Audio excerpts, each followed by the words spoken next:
The broadcast is now starting. All attendees are in listen-only mode. Good afternoon, and welcome to the Art of Self-Expression, Textures, Tools, Techniques, and Thinking Outside of the Box. I'm Lisa D'Amico, your moderator and webinar organizer. Today's webinar is part of a monthly series that comes out of the Office of VSA and Accessibility at the John F. Kennedy Center for the Performing Arts. This series addresses topics related to arts, disability, and education. If you would like to view live stream captioning of this webinar, you can follow the links you see on the screen and in the chat box of the control panel located on the right side of your screen. Before we get started, let's take a moment to ensure that you are familiar with the GoToWebinar control panel on the right side of your screen. This control panel can be hidden by clicking on the orange arrow in the top left corner. If you need to leave the webinar early, you can exit out of the program by clicking on the X in the upper right corner. A recording of the webinar will be made available afterwards, so you can catch up on any parts you miss. Make sure you have selected telephone or mic and speakers to correspond with how you're connected to the webinar. You have the ability to submit or answer questions, which is especially encouraged in this webinar, using the chat pane located near the bottom of the control panel. If you would prefer to say the question instead of typing it, you can click on the raise your hand icon on the control panel and I will unmute your microphone. Your questions will come directly to me, and then during the designated question and answer time at the end of the presentation, I'll relay them to our presenter. I want to emphasize that following the presentation, I will send out a follow-up email with a link to the recording of today's presentation, a copy of the PowerPoint presentation, any handouts that the presenter wants to share with you, and a copy of the transcript. This means you don't need to worry about frantically taking notes during the presentation. You can go back and watch the recording and review the supplemental materials. If you're active in social media, I invite you to connect with us using the hashtag VSAWebinar. And actually, we're going to try something new today that I hope you all will participate in. Zoe, who is our social media intern for the summer, is going to be manning our Twitter account and will be live tweeting. And I'll show you our account information names after this. But if you are on Twitter or on Facebook, feel free to connect with her while the webinar is taking place. So on Facebook, we're VSA International. On Twitter, which is where we'd like to drive people, especially today, it's VSA INTL. On Instagram, VSA International.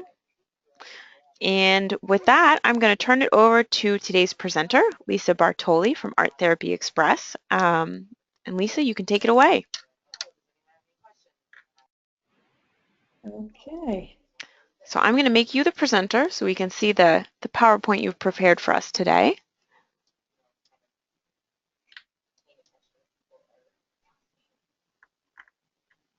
Okay, show my.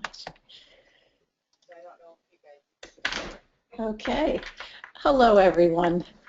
It's such a pleasure to be here. Thank you for stopping by. I'd like to start by telling you a little bit about myself and the nonprofit that I created. It's called Art Therapy Express. And we're dedicated to building a bridge between each student's capabilities and his and her imagination, and to provide a place where even the nonverbal individual can speak through the arts. And Lisa, before you get too far ahead, I'm wondering if you could make your screen, make it full screen, so especially for those people that are using the iPads or their phones. Okay. So you probably want to go to play up on the top. Play.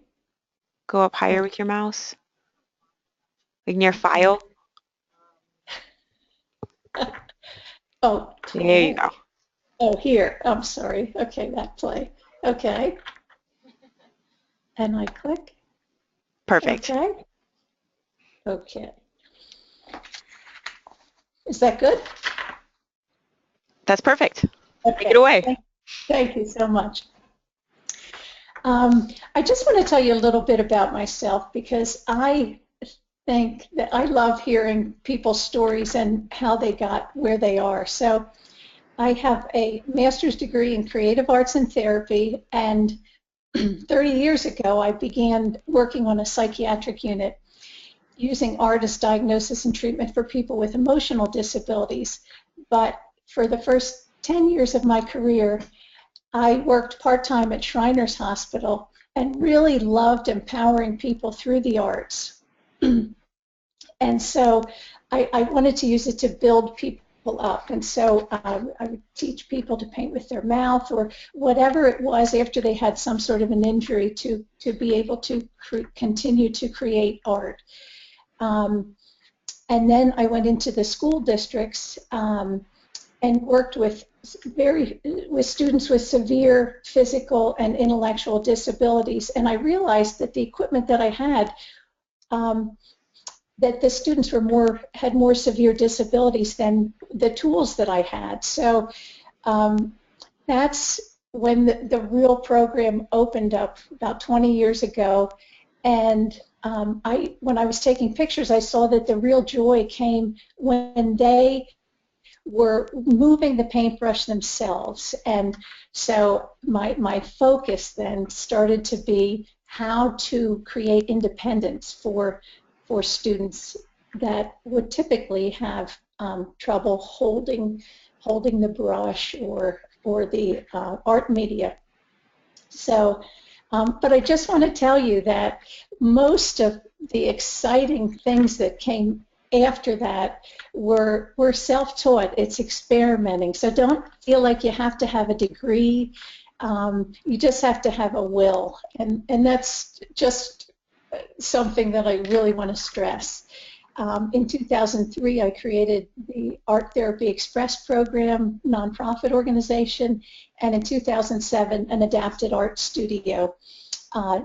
My local county gave me a room where I could create a wonderful space where people could come, and now annually we serve at least 1,000 children and adults a year. So, so that's where I come from. So, okay. So our mission is to bring out the ability and to see the ability and not the disability of our participants, to create success-oriented art encounters for each and every program participant. I think it's so important because the students can, for this moment, they are the creator. They make the decisions, and I think it really is important to allow them all the time to make the decisions of the colors, of the media. So the teacher, the therapist, or wherever you're coming from, I think that our role is just to provide the tools so that they can create the art independently, to release that creative energy that's deep within them. And I totally believe that this life-enriching experience should not be denied to anyone. So why use art therapy? Because it's a nonverbal tool. Many of the people that you work with may not have the verbal capability to express themselves. So here's a tool that everyone can do. And it works on their strengths, it builds their confidence, it connects them, it builds their self-esteem, and empowers them so that they are in control. Again, the ability to make choices and to create interactions. It decreases the isolation that many of these students feel, children and adults. It gives them a bridge to connecting with others. It can also be used to express their anger, frustration, sadness, and again, so important to establish a lifelong interest that they can connect with and have access to. Now, I'm getting into the different disabilities, and I really wanted to keep this part of it short because I think the important part of this is thinking outside of the box and coming up with new ideas and an exciting program. So I have summarized all of this into handouts, so you can, Lisa will make that available to you. So the basic art therapy assumptions are that it engages the left and right hemispheres of the brain, integrates feeling, intellect, sensation, and understanding, and promotes visual and spatial sequential reasoning.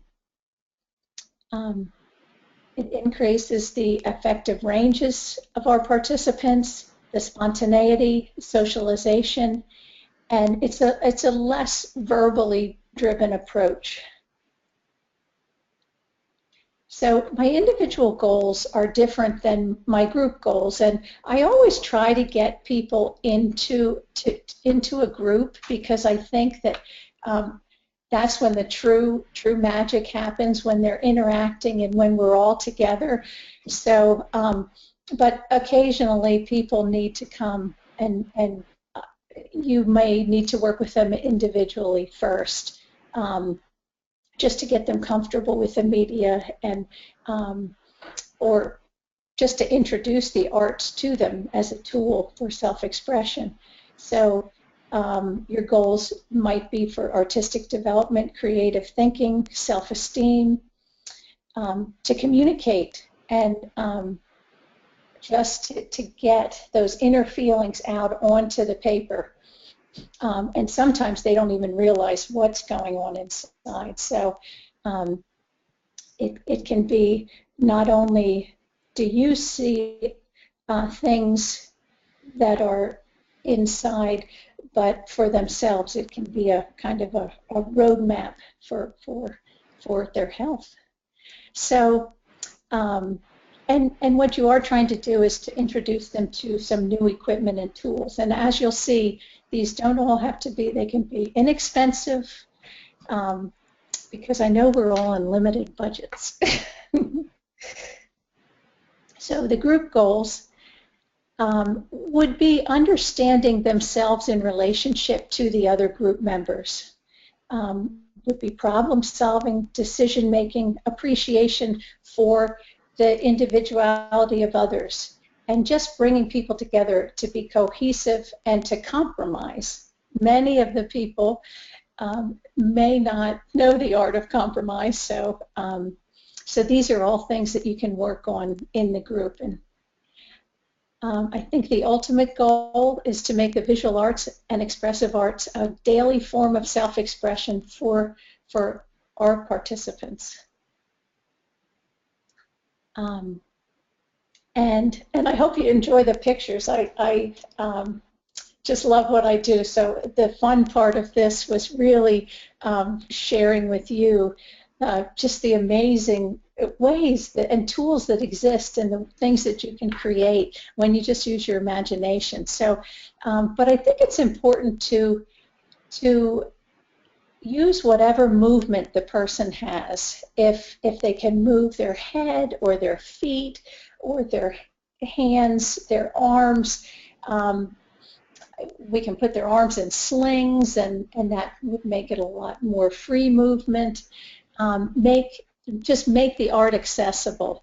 And one of the most important things to me is to create a joyful experience. Isn't that what we're all here for? And I think that the people that I work with deserve that same opportunity. So, individuals with physical disabilities. I know often I go into school districts where the art teachers, they may not have had training, or they may not have had, so they may not know that there are all kinds of things that can support the students in the special education programs to create art. So with Adaptations, I believe that everyone can create art, and so that's what I'm here today to show you, that there are lots of tools that you can use. And again, the handout, this will all be included, and actually more, but I just touched on the characteristics of individuals with physical disabilities. There may be a difficulty learning new information, lower attention span, and fine and gross motor deficiencies. So your strategies. And again, there are more on the handout. So this is just a beginning, but I think it's important to create clear step-by-step directions and repeat those directions. Very important to have examples.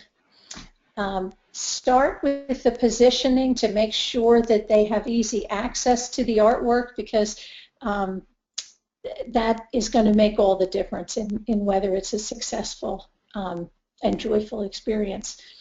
And use adaptive tools and equipment when necessary. Allow the students to make the choices of which colors they'd like to use, and utilize their voice output device. And I do have resources at the end where you can purchase supplies, and would not, if anyone ever wants to send me an email or you have some questions, feel free to do that. Adjustments to traditional working. I just want to show you some of the different things that we do. It's important to bring the art down to their level. There are all kinds of wonderful, wonderful, and again, this is in the resources, but Zod Arts has some incredible tools that you can squirt paint. The kids can hit a switch and squirt paint and squirt it onto a canvas. People can paint with their feet. They can use squirt guns, wheelchair rollers. Positioning individuals for maximum success. It's really important to start out with the best range of motion. Whether it be over a wedge where their arms can hang freely.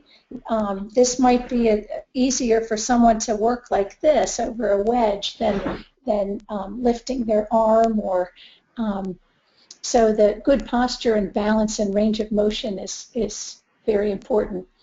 Standing table, table easel, Ripton pacer, a swing. You'll see some pictures of some of our participants painting with their feet. If you're not sure about some of these different, some of this different equipment, meet with the physical therapist if you're in the school district. It's so important. The physical therapists and the occupational therapists and the speech therapists, they know. I could never have done any of this without their contribution and their, and when everybody works together, that's when the real magic happens. They know the students. If you're working part-time with the students or going in as a consultant, they know the students so much more than so for me, you know, I know about the media, I know about some of the adaptive technology, but they really know the positioning, so that you don't want to do anything that's going to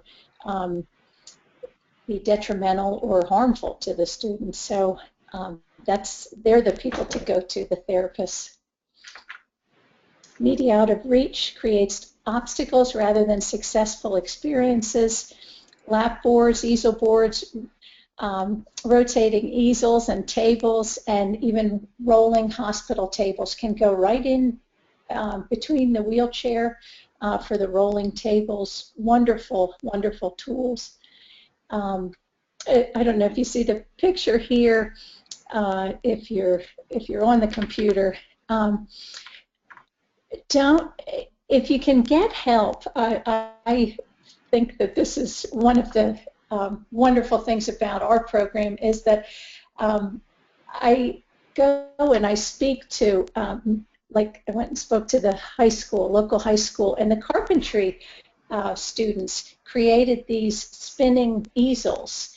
They also created large spinning tables so that, because if you've ever researched this, it costs about $4,000 for this equipment, and as a nonprofit, I can't afford that. So how wonderful, wonderful they were to create these things so that I can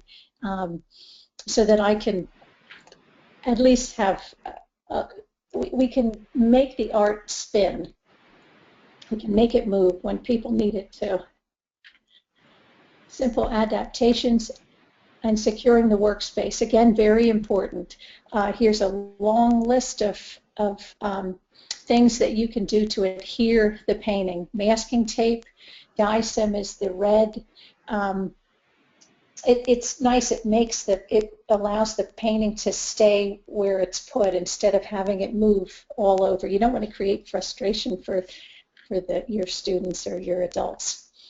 Rubbermaid shelf liner cookie sheets for border, tabletop easel or slant board, all kinds of clips to adhere to keep the paper or the canvas from moving. Repositional glue spray, double-sided tape, or even someone who's assisting them. See, I use my hands a lot, but the volunteers or your staff assistants is another great way to just have support and connection for your participants.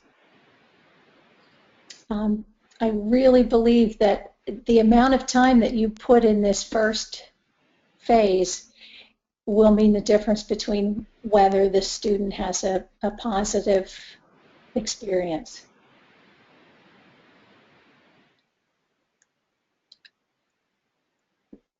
Okay, so holding and gripping suggestions. You could use a styrofoam ball, a tennis ball, foam insulation, PVC pipe, or Velcro. You can go around the brushes. You probably wonder what the hand is. One of the students that I worked with would only move the staff's hand to do her artwork. So in being creative and coming up with a solution, I had a Halloween hand that I attached to the roller, and then she would take it and roll it. You have to be,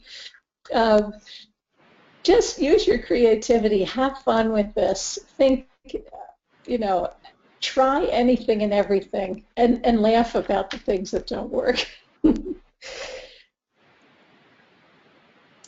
Oh yeah, let me just say, here is PVC pipe. That's another wonderful thing. The plumbing department at the high school made me all kinds of wonderful little adaptive tools that can hold markers, crayons.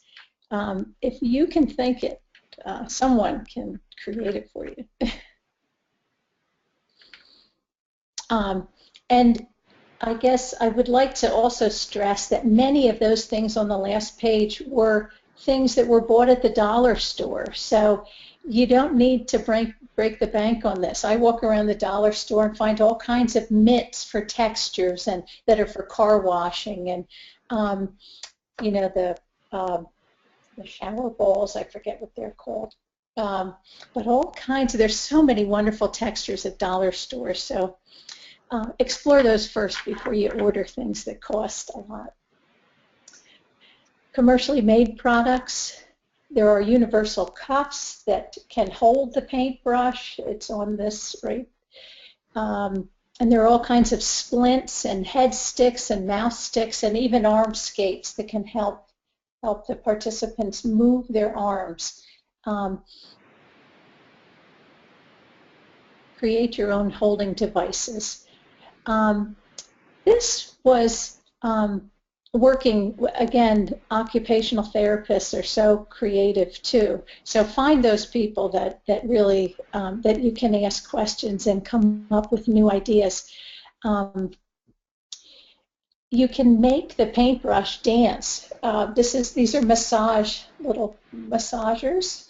And we found that when you put a paintbrush in it, it moved across the page. So how wonderful for a student who, and then you can create a place to hold on. So not only is it exciting to see the paintbrush dance, but the vibration, it's really engaging. So Model Magic is a wonderful thing that there are all kinds of commercial products that you could buy, but this is a cheaper one that you can mold around a paintbrush to make it easier for the student to hold. Milk or detergent bottles as handles, even attaching a paintbrush to a baseball cap. Kind of fun for boys if they're, or girls. Okay. Unique brushes.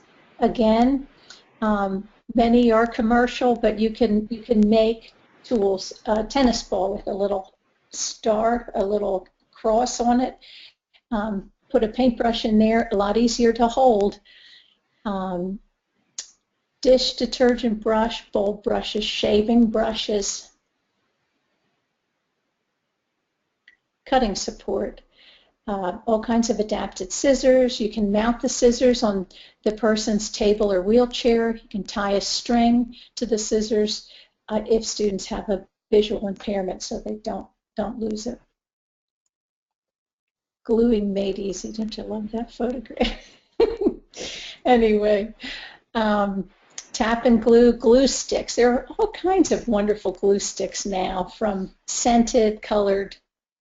And if you have a youngster who has trouble, gets the glue all over his or her hand, you could take an old sock and you can just cut a little slit off the top so that only one finger goes into the hole, and then they're able to paint with that one finger instead of getting it all over their hands. And it helps when they have trouble separating the fingers. Two-dimensional drawing and painting. Again, it's good if you can secure not only the canvas or the paper, but the paint, because you don't want to have accidents, or at least you want to try not to have as many accidents. So you can take a wooden box, you can clamp it to the table, take Velcro. Velcro is wonderful, and you can put the paint jars into the box so they don't move around. Modify the brushes for easy grasping, and allow decision making. Just so important. But here's a wonderful picture of one of the students painting with their feet. I mean, where else do you see that joy? And this actually came out of thinking outside of the box. You say one of the students would only touch shaving cream, and she loved the swing. So we put the two together. It really, if you can find the things that they love and the tools that they're used to using and put them together so that they're using things that they're comfortable with, it really, it just creates such a just pleasure. Okay, here's a beautiful clay piece that we did as a group. Everyone worked on as a group. So, but it's important to allow the students, children or adults, to use their fingers, their toes, their hands, whatever is important. I've had students that I've put their feet into the clay and just let them feel that. The potter's wheel was an amazing experience. That I had an inexpensive potter's wheel, and the one student, she was really having a rough day, and I didn't think that it was going to work, but I just wanted to try it. So she came over. She was a little interested. She put her hands down, and she put her thumbs down in and opened up a pot that was just incredible. And her mother looked at me and said she has never touched the potter's wheel before. So there's something in it that's centering, that's calming. So just try new things, and let your students pound and roll and squeeze and really manipulate it and explore. I think the exploring of the media is so important, and allow time for that. And sculpting tools like brushes can be adapted, and tools can even be held in the student's mouth. They can do the same things with their mouths as they can. I've seen students do incredible things with their toes, holding tools, cutting with scissors. So find the strengths and the things that they're comfortable with, and let them try. Abstract art. I just spent, maybe half a year exploring. It's a day program for people with physical and intellectual disabilities for adults. And I started to brainstorm on all the different things that you can do with paint. And I think with abstract art, you really start out, it doesn't need to look like a landscape. It doesn't need to look like anything. Nothing is wrong. Let them play with the colors, the shapes, design. That's an important part of the whole process, so that they realize that they can create something entirely on their own. You're encouraging free expression and spontaneous art expression. Places to get some wonderful, wonderful ideas. I wish I had more time, but to explore Pinterest and YouTube are two places that just, if you ever, say, I don't know what to do, get on YouTube, get on Pinterest, and just do some searches, because that's a great place for free that you can find all kinds of ideas. And I just wanted to read, just because I think it's kind of fun, 60 or more things that you can do with paint. You can scratch it, scrape it, comb it, sand it, score it, drip, pour, blow, drop, drizzle, monoprint. Can marble with oils, shaving cream with food coloring, bubble print.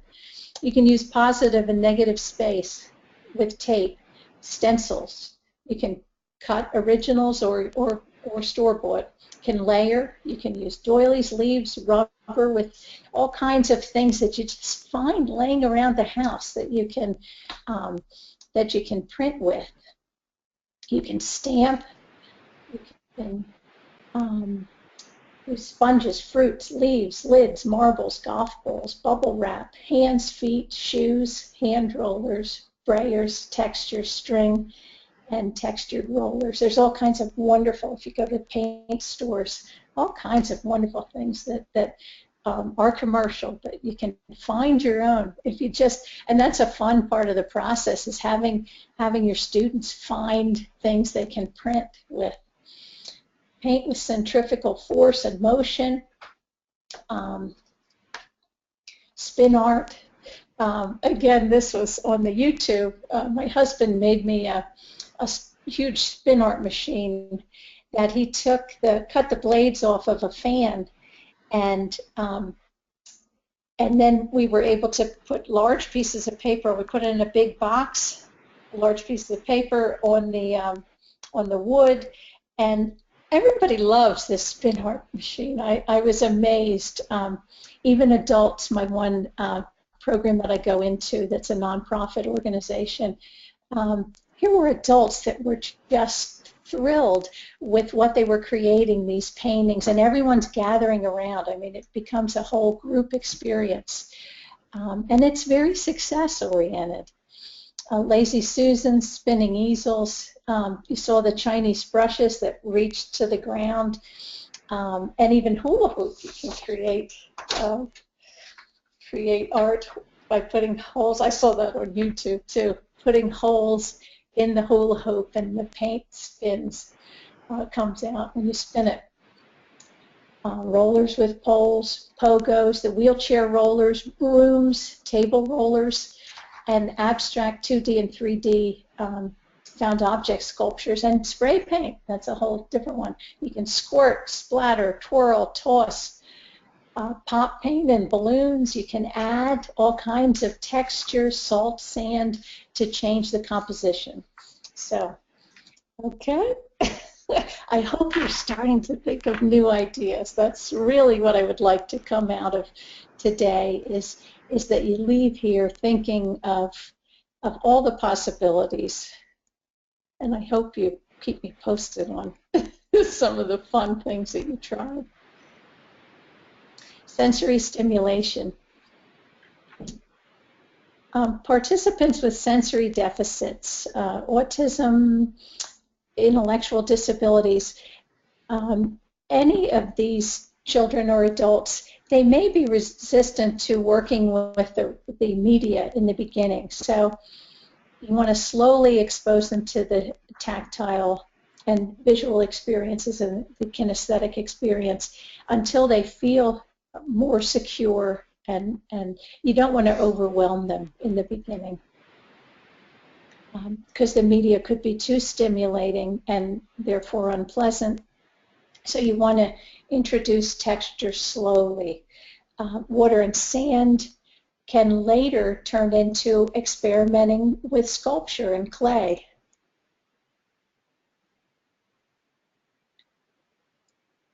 So characteristics of individuals with visual impairment. If you don't mind, I'm just going to take a sip of my tea. Thank you. My voice is a little raspy. Anyway, they may be, these students, children or adults, they may be reluctant to exploring the environment. They may have increased anxiety or low frustration tolerance. Again, lots more characteristics on the handout. So you want to make full use of their other senses by creating concrete, vivid experiences that develop concepts and skills. Make sure the paper is anchored, and make sure the materials are within reach. You can use light boxes and magnifiers if needed. And if you see this picture here, wonderful experience where we brought together students with and without disabilities, and went to one of the gardens near my home. And it was such a joyful experience, because here the one boy was the helper, and I think by pairing up people with and without disabilities, as I think is the wave of the future, it's so rich. It's such a rich experience for not only the children with disabilities, but the helpers, because they realize they have something to give someone else. So whenever possible, I think the inclusive environments, whether they're children or adults, is the way to go. Here is remote control cars that I don't know if you can see the lines, but there's a little marker that's attached to the car. So here's a student who is blind, and he's moving the remote control car with joy and success, and he's able to do what his peers are doing. So, or you can let the participant place their hand on top of yours while you're demonstrating, and provide details descriptions about color, size, weight, etc., and concrete directions such as left, right, up, down, or clock, certain, 9 o'clock, 2 o'clock, etc.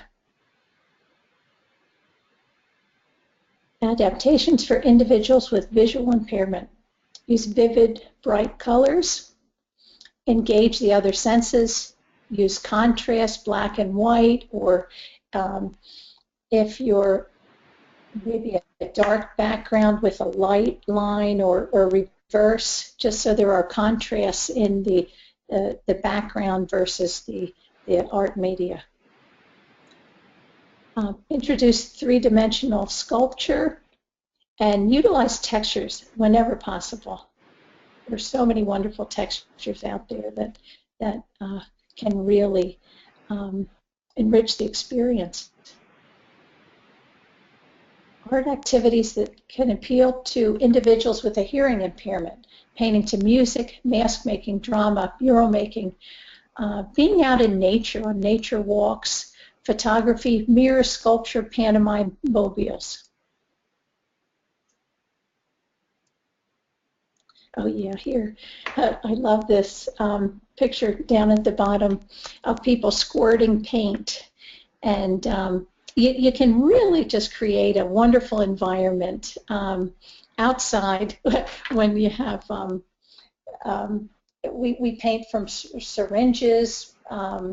That the medicine syringes are a great way to squirt the paint, and just a lot of, and for people who may be reserved to do take a brush in hand, this is quite a fun experience. Individuals with intellectual disabilities. Just again, and I know you know this, but I believe that everyone, given the right support, can create beautiful artwork with a little bit of structure, a little bit of some tools, some basics. They can create beautiful masterpieces like this landscape, and they enrich our lives by just being able to have the pleasure of working with them.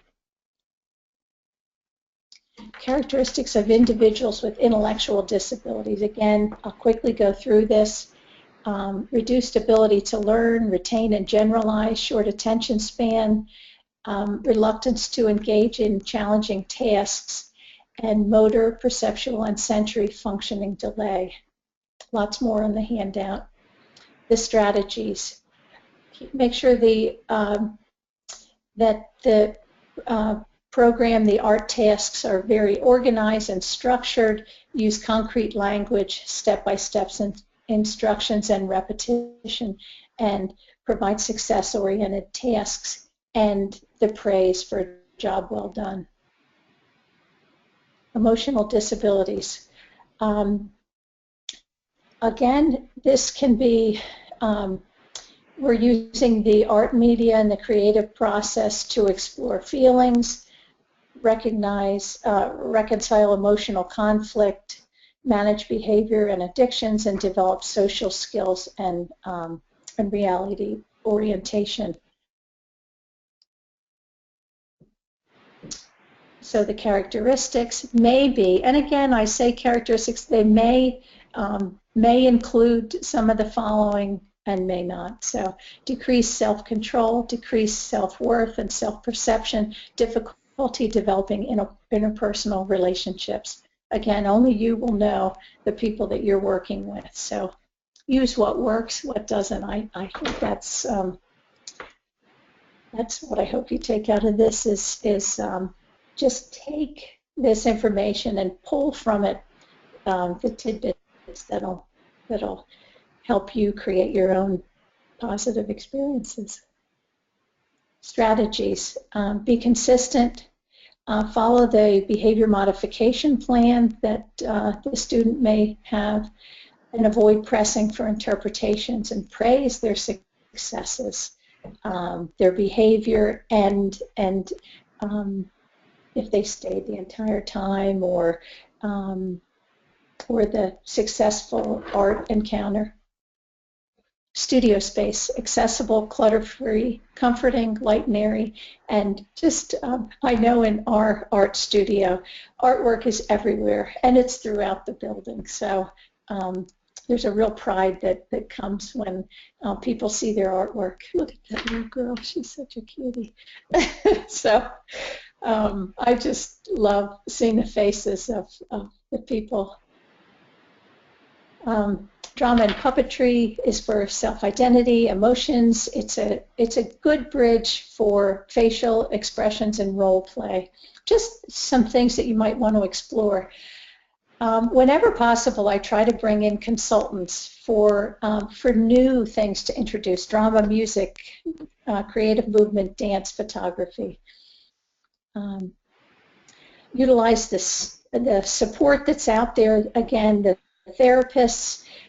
Wonderful. I have wonderful, wonderful university interns, college interns, high school students, and again, they've created our website at the high school.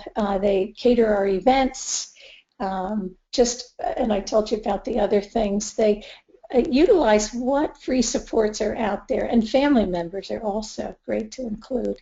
Supportive partnerships. I wouldn't have my art studio if it weren't for our county. The Art Museum is a wonderful place to go. They're so generous with tours and even going into the studio. We have gardens, we go to the theater, high schools, universities.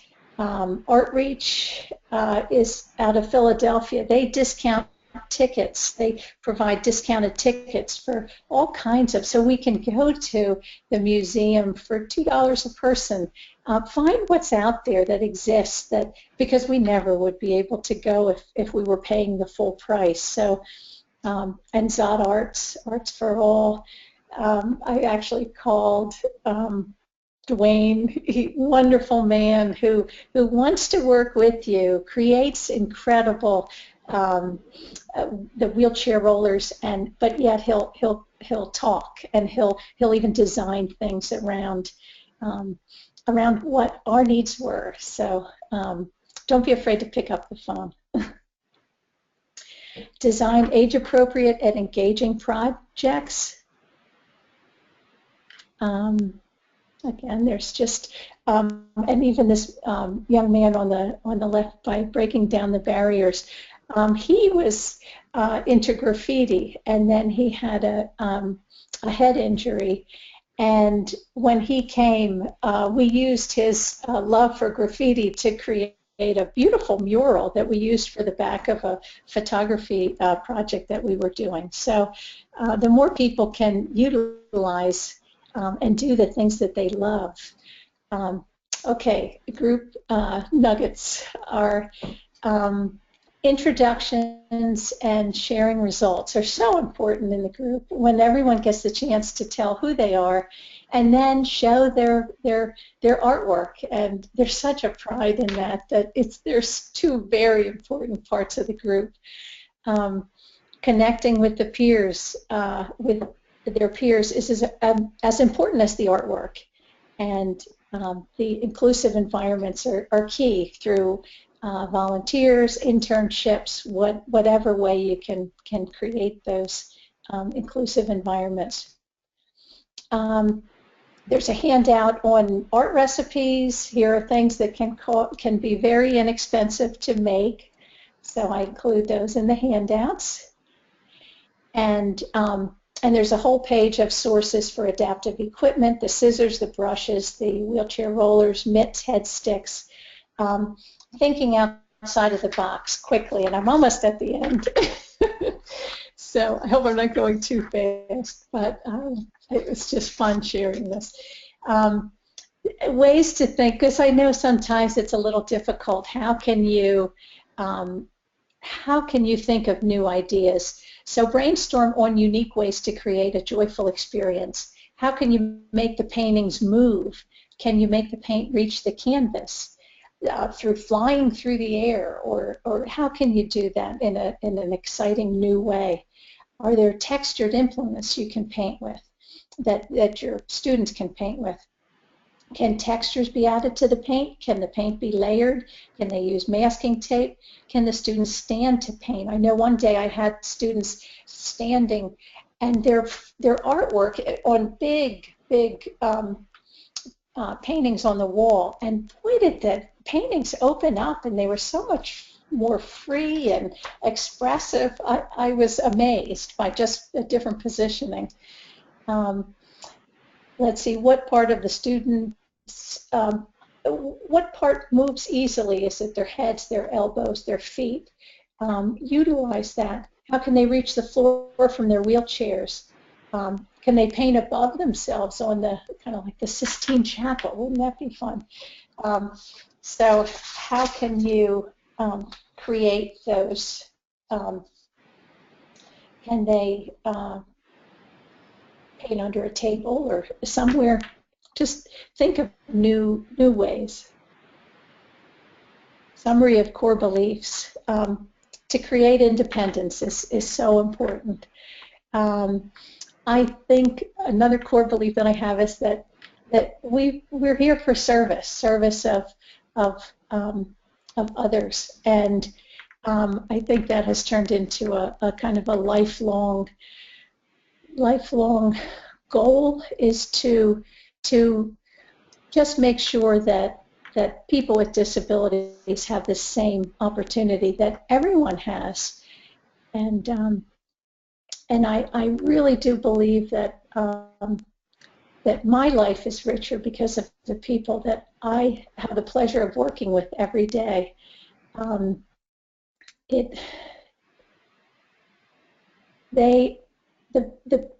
people that we work with, I believe they're my teacher. So I believe they're more of a teacher than I am to them. So, and this is, we've come to the end. I hope you love this. Those are hands of all of our participants at the studio, and it does summarize when we all come together, we're definitely a masterpiece. We're all in this together. I think all of you listening, we all have skills and talents, and I think with the internet we can all connect, and we can find solutions. I don't think we're in this alone. I think we're all meant to support one another. So thank you to you for coming. I hope I hear from some of you, and I just want to thank the Kennedy Center, VSA, the participants that I have the pleasure of working with every day, the children, the adults. They make my life rich, and I'm sure they do.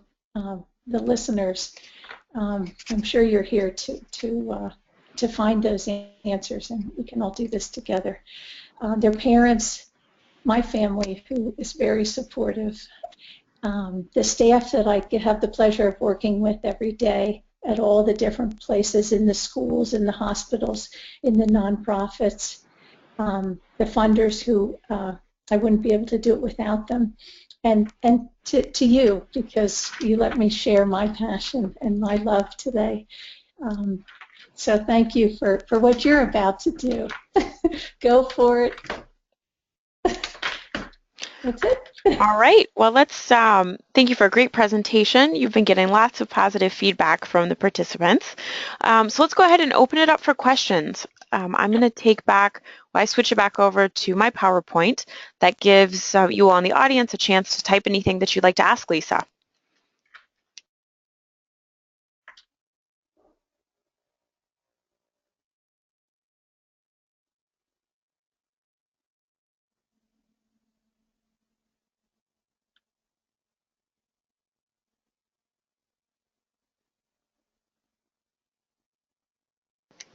So our first question comes from Tallery.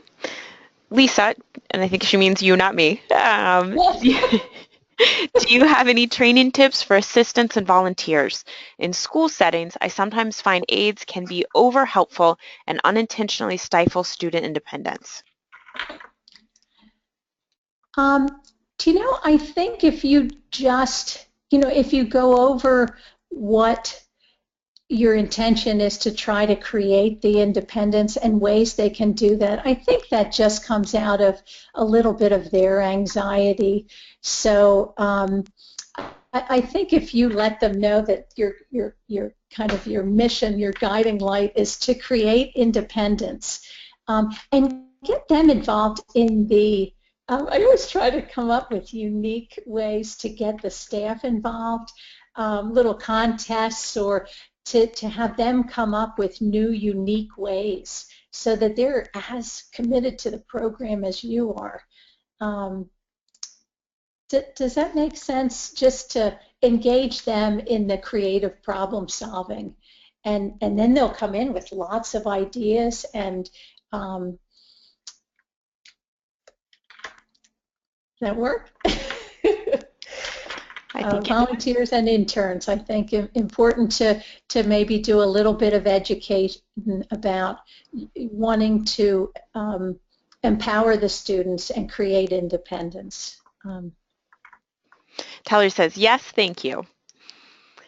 You're welcome. So the next question comes from Deborah.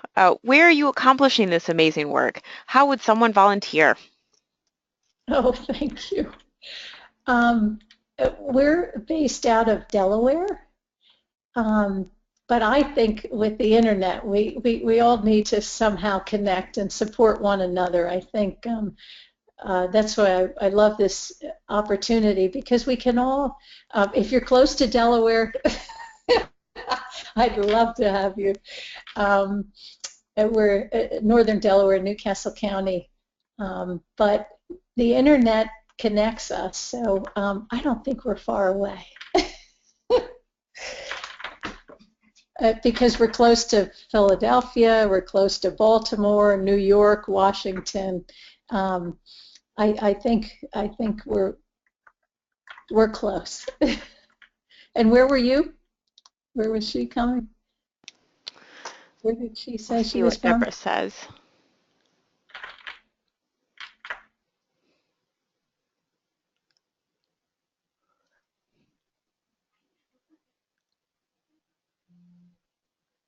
Well, for everyone else, while we're waiting for Deborah to respond, if you have any specific questions you'd like to, Northern Virginia. So she's actually, Okay. yeah, Not closer to where we are. Come to the conference, we'll all meet.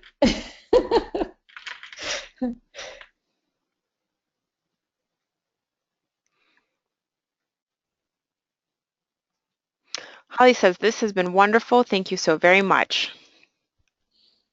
Well, thank you. Thank you. I'm a little nervous with the presenting part, so so thank you for being gentle and for actually giving me a platform to share what I love to do. So it's been an absolute pleasure.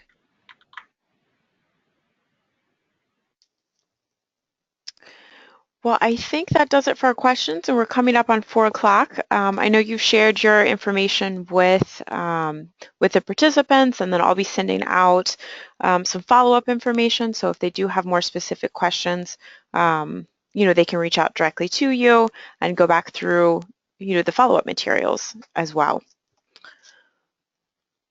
Okay, I hope you like the handouts, and thank you so much. I am humbled by where everyone was coming from, and I think we're going to do some good work if we all put our heads together. So thank you. I look forward to growing together.